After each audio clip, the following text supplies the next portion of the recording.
welcome back to another episode of Choose Your Destiny with me, your host, Nev Kragulevich.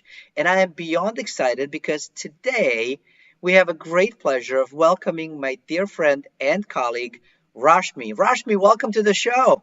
Thank you so much, Nev. It's a pleasure for me to be on this show and sharing my message. Thanks a lot for this opportunity. Thank you very much for coming. So, Rashmi, if you would, just briefly introduce yourself to the audience, tell us who you are and what is it that you do. I'm Rashmi Mansabdar Gajjar, a mother of two wonderful kids, an entrepreneur, a business owner, and happily retired from corporate America. So living my life with my family. Very, very excellent. So what do you do now that you're retired? What do you do in your time? So it's my passion that I've been living for since 1994, so more than 25 years plus. I empower and equip teenagers with life skills so they can create and design their own GPS for life and potentially prevent depression, suicidal thoughts, or giving up on their dreams. And at the same time, I equip and empower parents with proven strategies that have been designed and being used with my own kids and thousands of my clients so they can help their child at the right time with the right information that they need so they continue to stay connected as a family instead of going their own ways. Because as a parent, you never get a parenting book that can guide you. And we learn after going through the damage. So my intention is to help parents equip early on. Yeah. Unfortunately, when the little ones come out, they don't come with the user manual of how to do things and how to deal with it. And so you kind of have to learn as you go. Absolutely. And there's no app for that either, it sounds like. So and it's something. I have two kids, and I can tell you with experience, and I'm sure every parent will agree, each child is completely different. So what works for one doesn't work for the other one. So as a parent, you're always looking out, how do I handle this? Yeah. So what specific solutions, aside from obviously giving like training module, coaching, if you would, to the parents and of course the teenagers, what specific solutions or resolutions or problem solving things do you provide for parents and for the teenagers? So what happens is when a parent is faced, specifically in the teenage years, that's where a lot of storms happen. You have a beautiful, listening to you child until elementary, and then suddenly things change and parents are shocked and they feel they're the only ones experiencing this. Everyone else's child is such a good child. Why did I get this? Or why am I going through this? But that's not the case. The case is everyone goes through and we are different personalities. So what I do is I help them to understand things from a child's point of view. And the reason I have that data because I train thousands of students and teens. So I get to hear from them what most of the times parents don't know what's going on in a child's mind. So I try to connect the gap between the two because these two people, the child and the parent, they love each other. But on this journey, they lose track because both of them feel that, the other one doesn't understand them. And that takes them apart to such a distance that, 10, 20, 30 years later, even if they want, they can't come back for the distance that has been created because of lack of skills, I would say, or lack of, education, how to handle each other at that time. So I equip kids to let them understand and appreciate their parents because they might be strict or they might be disciplining you, but they're doing it for your own good future and safe future, if I can say that in today's world. And I help parents to understand because they only know how they were raised by their parents. That's the only information they have. And times are changing. So I come in the middle where I can I can help these two people like parents and child to stay connected because nobody else will take place of your family in your life. I have just really recently realized, so I am traveling back home to visit my family and see my sister and my niece and nephew, and I've just realized that in one more year, my nephew is actually going to become officially a teenager, and that was actually last night, and I was petrified. I was like, oh no, he's going to turn into a teenager. What do I do? So now that I have you here on the call, I am beyond excited because, I'm curious, like, what is one tip that you would give me as an uncle who is, right, like, getting ready to greet this beautiful child into this space of adulthood? What is a great tip that you can potentially give me or give to the audience here? How do we manage that whole, like, them going through transition and us transitioning with them alongside, because I can't treat him the same way that I treat him when he was 6, right? Like, it doesn't Absolutely. work that way. He's No. expecting a little bit different relationship, I would guess. So how Yeah. do I shift myself alongside with him? One thing what I strongly believe in and what serves in the long term takes a long time, but to develop a rapport with that teen, to make that teen believe that you may not know what they're going through, but you are there for them, to understand, to have that. Because when does a teenager chooses not to come to their family and talk? Because they feel they'll be judged, Mm, they'll be advised without being asked for.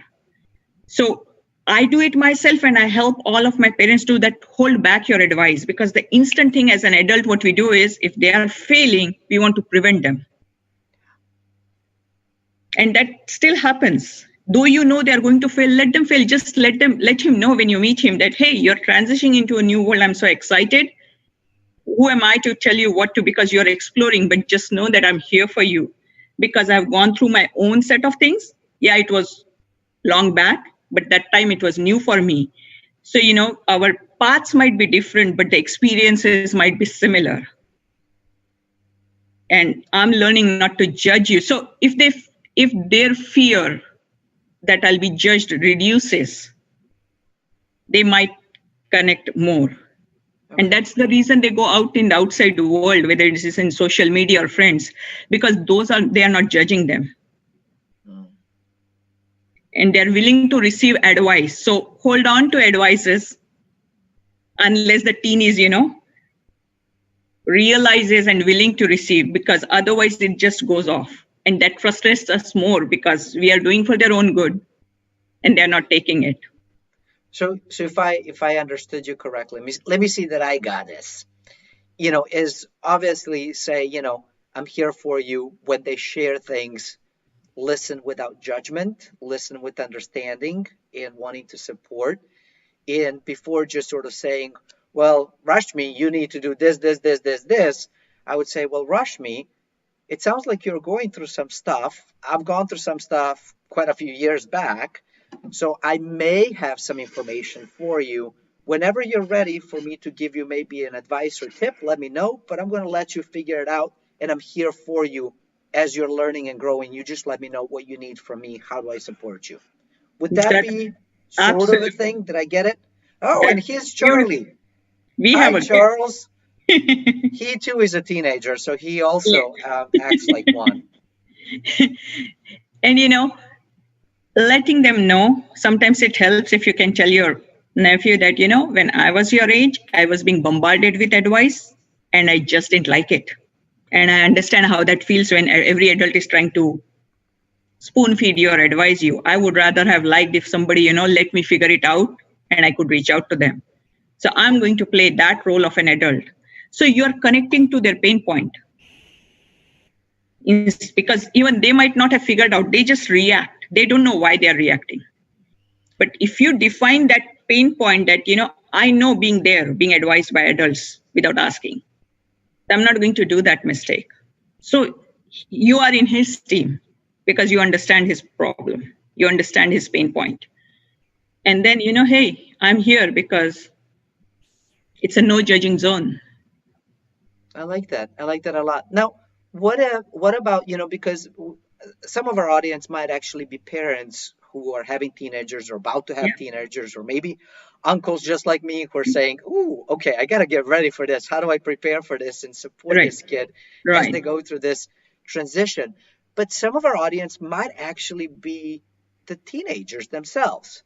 So, what advice would you give to a teenager who's watching this to attempt to help their parents to connect with them or share what it is that they want or need or desire from their parent to feel that love and support and care, so that they're growing together and not apart. That's a very forward looking thing that a teenager can equip themselves and help their parents, because the kids these days are leading us into future. So if Yes. you are a teenager watching this, what I would say is, this is your opportunity, because your only cheerleader, if I can call, is your parents. They may not seem like that in this moment. You might, I mean, I have heard kids say so many wrong things about parents because they are just annoyed by the way they interact. So as a teenager, what you can do is ask yourself one question: what do I want in life? Do I want to have a good life, or do I want to live an average life? And most of the times, the obvious answer is, I want a good life. I want everything good. I want to achieve my dreams. Now, then, second question is, what are my dreams? I need a support system to achieve my dreams. Specifically, as a teenager, you need support from your home for financial, for food, for everything, and guidance from your parents. They may not be trained, but you can help them. You can bring them to our platforms like this or any other mentors where they can learn how to guide you, how to listen and understand you. And what you can do on your part is write down and think, what are the real issues that you, or complaints you have against your parents? Okay, you judge me, you don't listen to me, you have unrealistic expectation getting straight A's, or whatever it is. Write them down, sit on a Sunday morning over breakfast, and share. You take the leadership role. Typically parents should do, but what's stopping you? You guys are leading the world. So take that leadership role and share. I really love you guys. I need your help, and these are the things I have. Can we work out a plan? And your parents will be surprised, and they'll be more willing because you're stepping up. Mm. That's what I would say a teenager. It's not very easy, but not impossible. Once a teenager can take one small step of asking, what's my real problem? And sharing it, because this skill is not just limited to parents. Once they learn it and master it, imagine what they have to do tomorrow when they're at job or in business. Yeah, that's an interesting concept. And as I'm listening to you talk, and thank you very much for sharing that You're advice. welcome. And I love the fact that you're telling teenagers to really speak up on their own behalf. As we like to say in education, is advocate for yourself, for your Right. own needs. Now, right, like you don't need to be rude about it. You don't need to yell and scream, right? You can explain it very calmly of, when you do this, this is how it makes me feel, right? Which is Yeah. what basically what you were saying. And I Right. really love that fact about it.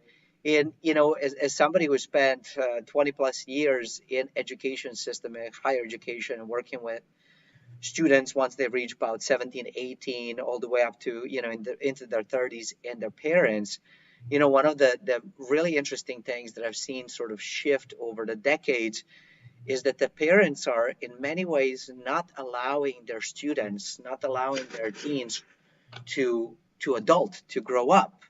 They're Mm-hmm. doing everything for them still to this date. Of, even if I ask the student a question, Yeah. and I would say, well, Rashmi, tell me, what is your favorite color, or what do you like to do, or whatever it is that I ask. Yeah. And before Rashmi can even answer, the parent jumps in and starts responding Yeah. to the question. And I can always just see the student just kind of go, right? Yeah. Like just this big sigh of like, and here we go again. Right. So they don't get a chance to express, because parents are probably concerned they might say wrong things. Yeah. And I come from an approach: if a child has to fail, let them fail when they're small Mm, rather than when they're 25. You want the child to make all the mistakes possibly they can when they are younger, because the cost is very small. You might feel embarrassed. You might, it might be a wrong answer. It might be a funny answer. You don't want that child, if that child grows up biologically to be 25 and hasn't grown up in, how to communicate effectively, might say the same answer, and it will be very costly, losing a job or losing an, university interview. And you cannot spoon feed. Let's not give our kids a fish. Let's teach them how to fish. yeah. Yeah. I like that. And I like how you said, the whole concept of allowing them to fall when they're younger. Yeah. I had this like a vision thing in my head, like a visual. I'm a very visual person when I listen. Right. I think in pictures, and Mm. I really imagine this, toddler, falling down onto the grass. Yeah. And there, it's nothing, right? Between the diapers and being so low to the ground, they're up and running within seconds. Yeah. Nobody really cares. But I try to imagine, a 65-year-old falling to the ground, and it's much more painful. There's a longer way to go, and the recovery takes so much longer. And so that's kind of what I was imagining as you were talking about stuff. You're so right on that, Nev, because one of the analogies I use so that the parents can visualize it, like a child typically starts to walk around 1 year of age, plus minus here and there, depends on each individual.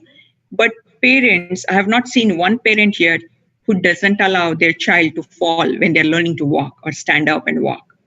The child has to fall. If the parent continues to carry them, the child will never build up the strength in their feet to hold their body weight and then to walk.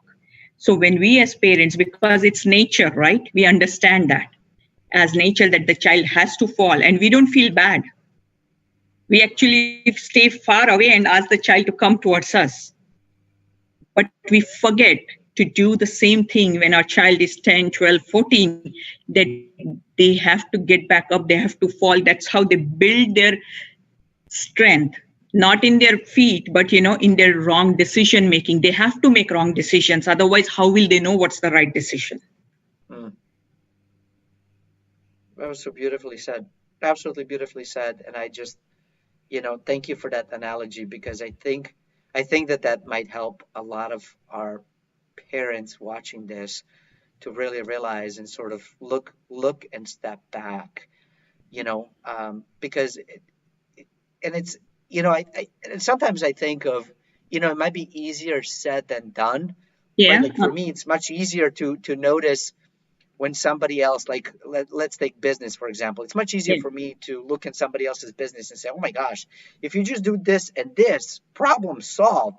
But Right. sometimes I'm not able to see that in my own business because I'm so close to it. So Yes. what are some of the ways that maybe like a tip or something that parents who are saying, okay, Rashmi makes a lot of sense, but in the moment, we tend to forget ourselves and we just go right back into the old programming, if you would, into the Right. old strategies, into the old behavior. So, what are some of Yeah. the sort of things to help catch ourselves to say, well, pause, walk away, let it go, practicing a new way to parent, new way to help my child grow up and become an adult I'm proud of? I'm glad there's an easier solution to this, Nev. Just like you and I went to school, right? We Yes, started learning ABC. We didn't know yes, how to write an A, but now you and I can write big sentences. So yes. we all understand across the world that we have to educate ourselves, practice it, how to add 2 plus 2, then it's 4, and we started counting. So we know the education system, but we take life for granted. We take parenting or teenagers for granted, other life skills. If so, the solution is not in the moment how to remember. Mm, The solution is working before that moment comes, practicing before. Imagine if we give a complicated mathematics problem to a 2-year-old. Is there a way they can solve it? Absolutely not. That's unrealistic expectation. But if we give the same complicated mathematics problem to a college student or to a high school student who has learned that mathematics subject, that specific area, then they can answer it. So what makes us think as parents that I can handle anything without any education or training? So mm, they have to learn what strategies work, which I share all through my program. So they can, first is to understand, learn, and then to have their own strategy. How am I going to put it in practice? What is my trigger point or a point, which can remind me that I have to think about it? And it will come with time. There's no instant, results or instant success that I signed up for a program and guess what? It has to download. So we have to take time to download that simple processes in us. And then it's smooth, it's a no-brainer. You don't have to stress out because you have equipped yourself, and you can handle it. So, if I have heard you correctly, of course, people that have teenagers should probably get into this right now, especially if they're struggling connecting with their teen. Right. But it's almost even better Yeah. for folks that are about to have teens to kind of reach out to you now and sort of start learning as before, right? Like before they have to actually go out there and do it. It's almost like I know I'm going to participate in a marathon next Yeah. year, so I might as well start practicing today in preparation for it, as opposed to the marathon is in an hour. Maybe I should start practicing. That's an excellent example. People can relate to that very clearly. For a marathon, you prepare for weeks, months, Yeah. and then you can expect the results that you aim for. So, if you're a teenager, it's never too late. You know, it's never too late. So I don't say that if you need take any action before, there's no hope. There's always hope. The sooner you do. But if you have even kids before teenage elementary, you are much farther ahead in your life, because then you can build up that communication system, that bonding from early on, when they're still very open to listening to you, rather than it getting shut down or getting influenced by the outside world. I like that. I like that. So, Rashmi, if you don't mind, we are, slowly but surely coming towards the end of our show. I want to ask you a couple of questions that I ask every guest on the show. Sure. And one of the questions is, what is your favorite book or a book that you recommend the most to your friends, family, clients, that you would want to share here on the show? So one of the early books that made a difference in my life, where it really started to have a shift back in my late teens, I would say, the book I got hand. Of course, I think I have read Dale Carnegie books, but the one that I went through and implemented was Success Through Positive Mental Attitude by Napoleon Hill. Mm, That started me on this journey. And currently, I continue to educate myself and read books. I'm a slow reader because I read and try to absorb and implement rather than just reading. So currently, I'm equipping myself with .com Secrets with Russell Brunson to educate myself on online marketing. excellent. Yes, I've actually heard great things about Russell's book. I haven't read Yeah. it yet. I'll be honest. I'm going to be forward, Yeah. be honest, own it. But I have heard great things about it, and it is on my to read list. I have the read list, the reading list, and to Yeah. read list. And the to read list seems to be growing by the minute, and Yeah. definitely adding Russell to that one. So thank you for that. Yeah, very, very powerful books. And Napoleon Hill is Right. amazing, folks. If you have never read anything by Napoleon Hill, highly recommend. There's quite a few different books out there, so just Yeah. get them. Library, borrow, Right. Kindle, ask a friend. So just get one. I think I've read my first Napoleon Hill book when I was 7, maybe 8. My mom was reading it, and I was Yeah, yeah, curious yeah. about it, That's and how actually she I was, got. My dad had brought in Dale Carnegie books, and yeah, I still have some books which has dated 1963 when I wasn't even born, and I have books. So my dad created that environment. So I grew up seeing those books, reading those are torn, but I still have them with me here. that's fantastic. That's absolutely fantastic. So yeah, but that's how I started. I Right. saw mom reading, and I'm like, all right, she seems into it. I gotta try this thing out, and Yeah. it was really cool. So I really enjoyed it and started picking up more of those. True. All right, and then final question that I want to ask is, where can people locate you, find you, connect with you to be able to learn more about what do you do, to be able to learn whether you are able to help them and their situation. So how can they connect with you and potentially, apply to even work with you? I would love to welcome all our guests to my website so they can get all the information about some of the free resources they can get and other programs that can help and benefit them on my website, which is confidencecouchingu.com. And I'll spell that out: confidence, CONFIDENCE, COACHING, and U as an alphabet. not YOU, but U as an alphabet, Just the letter U. Yeah. confidenceforyu.com. Excellent. Excellent. Very much. Well, thank you very much. I really appreciate it. I will make sure to put the website in the show notes and actually put it on the video because this is That going to be would be great. available video and audio as well. So appreciate it. Thank you so very much. I am certain that folks have actually gotten quite a bit of good stuff. I personally got a lot of great stuff. So thank you for preparing me for how to help Matt, go from a child to a teenager and a super successful adult that, I can't wait to actually meet. So thank you It's for that. my pleasure, Nev. Thank you so much for, having this opportunity to have this discussion and, help a lot more people. So we create a happy and healthy families around us. Yes, absolutely. Thank you, folks. Thank you very much. Make sure you check out Rashmi, connect with her. If you're a teenager, she might be able to give you tools, tips, and techniques to help you communicate with your parents a bit better, as well as potentially your teachers, peer leaders, group leaders, advisors, coaches, and so on. And if you're a parent, whether you have a 5-year-old or a 15-year-old, figuring out how to work with that student, or I keep calling them students, I'm so stuck with it, working with a child. And, when they're 5, it seems like 15 is forever ahead, but time flies and they will be 15 before you know it. So get your skills now, learn how to do this before it ends up being too late and you wish you can go back in time and repair things.